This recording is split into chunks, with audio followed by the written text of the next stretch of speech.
हैं। नारायण के पुत्र हुए हैं ब्रह्मा, ब्रह्मा के पुत्र हुए हैं अत्रि, अत्रि के पुत्र हुए हैं चंद्रमा, चंद्रमा के पुत्र हुए हैं बुध, बुध के पुत्र हुए हैं पुरुरवा, पुरुरवा के पुत्र हुए हैं आयु, आयु के पुत्र हुए हैं नहुस, नहुस के पुत्र हुए हैं ययाति।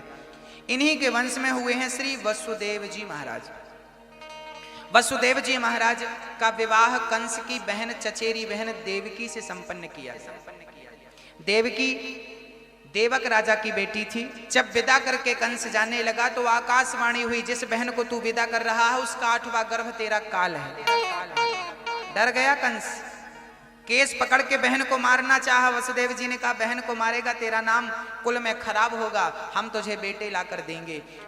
जेल में बंद कर दिया। पहला बेटा हुआ, कंस ने मार दिया देवकी के पहले बच्चे को, निर्दयता से मारा, पत्थर पर पटक के मारा।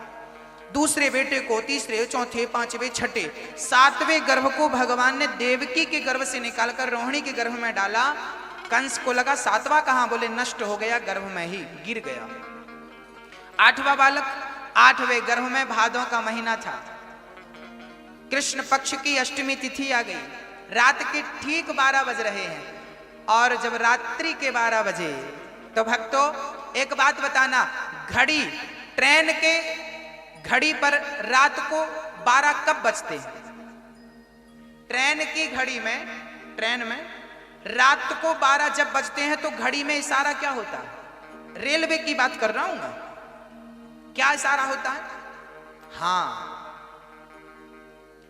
रेलवे की घड़ी में जब 0000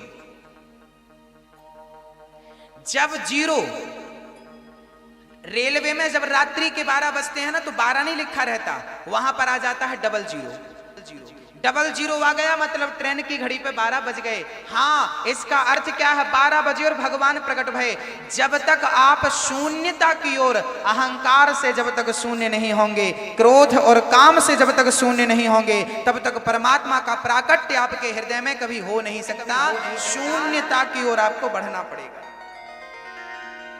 क्या करना पड़ेगा भक्तों? शून्य। मैं देवास से जब इंदौर आ रहा था ना तो आगे लिखा था इंदौर 10 किलोमीटर, आगे आया तो 5 किलोमीटर पत्थर पर लिखा था, फिर आगे लिखा था इंदौर 2 किलोमीटर। जहां पर 2 लिखा था क्या वहां इंदौर था? जहां पर 1 लिखा था क्या वहां इंदौर था? आगे आया तो लिखा था इंदौर 0। जहां कुछ नहीं था वहीं तो इंदौर था, जहां 0 था वहीं तो इंदौर है। जिस दिन आप